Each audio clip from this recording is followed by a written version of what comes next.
തോക്ക് സംസ്കാരം അമേരിക്കയെ വീണ്ടും ചോരക്കളമാക്കുകയാണ്. സതേൺ കാലിഫോർണിയയിലെ സാൻ ഡിയാഗോയിലുള്ള ഇസ്ലാമിക് സെന്ററിനു നേരെ തിങ്കളാഴ്ചയുണ്ടായ അതിക്രൂരമായ വെടിവയ്പിൽ 3 പേർ കൊല്ലപ്പെട്ടു. ഒരു മസ്ജിദും ഇസ്ലാമിക സ്കൂളും ഒന്നിച്ചു പ്രവർത്തിക്കുന്ന വലിയൊരു സമുച്ചയത്തിലാണ് നാടിനെ നടുക്കിയ ആക്രമണം ഉണ്ടായത്. കടുത്ത വംശീയ അധിക്ഷേപവും വിദ്വേഷവുമാണ് ഈ ചോരക്കളിക്ക് പിന്നിലെന്നാണ് പോലീസിന്റെ പ്രാഥമികമായ നിഗമനം. മസ്ജിദിനുള്ളിൽ പരമാവധി ആളുകളെ വധിക്കുക എന്ന ലക്ഷ്യത്തോടെ എത്തിയ 2 അക്രമികളെയും പിന്നീട് സംഭവസ്ഥലത്ത് വെടിയേറ്റ് മരിച്ച നിലയിൽ കണ്ടെത്തിയതായി San Diego police chief Scott Wahl അറിയിച്ചു.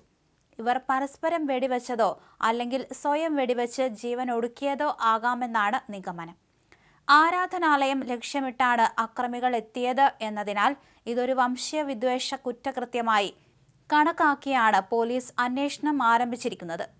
കൃത്യം നടത്തിയ അക്രമികൾക്ക് യഥാസമയം 17-19 വയസ്സ് മാത്രമാണ് പ്രായമെന്നാണ് പോലീസിൽ നിന്ന് ലഭിക്കുന്ന സൂചനകൾ. മസ്ജിദിന്റെ പ്രവേശന കവാടത്തിൽ ഡ്യൂട്ടിയിലുണ്ടായിരുന്ന സുരക്ഷാ ജീവനക്കാരനാണ് കൊല്ലപ്പെട്ടവരിൽ ഒരാൾ. തോക്കുമായി അകത്തേക്ക് ഇരച്ചു കയറാൻ ശ്രമിച്ച അക്രമികളെ അദ്ദേഹം സമയോചിതമായി തടയാൻ ശ്രമിച്ചതുകൊണ്ടാണ് മസ്ജിദിനുള്ളിലും സ്കൂളിലും ഉണ്ടായിരുന്ന 100 കണക്കിന് ആളുകളുടെ ജീവൻ രക്ഷിക്കാനായതും വൻ ദുരന്തം ഒഴിവായതും. കൊല്ലപ്പെട്ട 3 പേരും മുതിർന്നവരാണ്. സംഭവ സമയം ഇസ്ലാമിക് സ്കൂളിൽ നിരവധി കുട്ടികൾ ഉണ്ടായിരുന്നുവെങ്കിലും ആർക്കും പരിക്കേറ്റിട്ടില്ല എന്നത് ആശ്വാസകരമായി.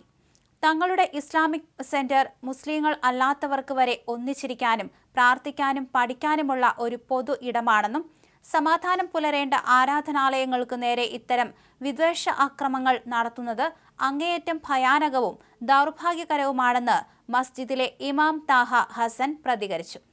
സാൻ ഡിയാഗോയിൽ വംശീയ വിദ്വേഷത്തിന് ഒട്ടും സ്ഥാനമില്ലെന്ന് വ്യക്തമാക്കിയ മേയർ ടോഡ് ഗ്ലോറിയ നഗരത്തിലെ മുസ്ലിം സമൂഹത്തിന് പൂർണ്ണ സുരക്ഷ ഉറപ്പാക്കുമെന്നും ഭയപ്പെടേണ്ട സാഹചര്യമില്ലെന്നും ജനങ്ങൾക്ക് ഉറപ്പു നൽകി. സാൻ ഡിയാഗോയിലെ വെടിവെപ്പിനെക്കുറിച്ച് തനിക്ക് പ്രാഥമികമായ വിവരങ്ങൾ ലഭിച്ചിട്ടുണ്ടെന്നും ഇത് അങ്ങേയറ്റം നടുക്കുന്നതും ക്രൂരവുമായ ഒന്നാണെന്നും US പ്രസിഡന്റ് ഡൊണാൾഡ് ട്രംപ് പ്രസ്താവനയിലൂടെ പ്രതികരിച്ചു.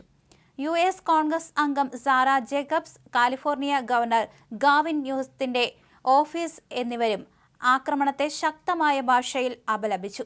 കേസിന്റെ അന്താരാഷ്ട്ര പശ്ചാത്തലവും വിദ്വേഷ സാധ്യതയും കണക്കിലെടുത്ത് പ്രാദേശിക പോലീസിനൊപ്പം FBI-യും സംയുക്തമായി അന്വേഷണത്തിൽ പങ്കാളികളാകുമെന്ന് FBI ഡയറക്ടർ കാഷ് പട്ടേൽ അറിയിച്ചു. സാൻ ഡിയാഗോയിലെ ആക്രമണത്തിന്റെ പശ്ചാത്തലത്തിൽ മുൻകരുതലെന്നോണം ന്യൂയോർക്ക് പോലീസ് നഗരത്തിലെ പ്രമുഖ മസ്ജിദുകൾക്കും ഇസ്ലാമിക് സ്ഥാപനങ്ങൾക്കും സുരക്ഷ ഗണ്യമായി തന്നെ വർദ്ധിപ്പിച്ചിട്ടുണ്ട്.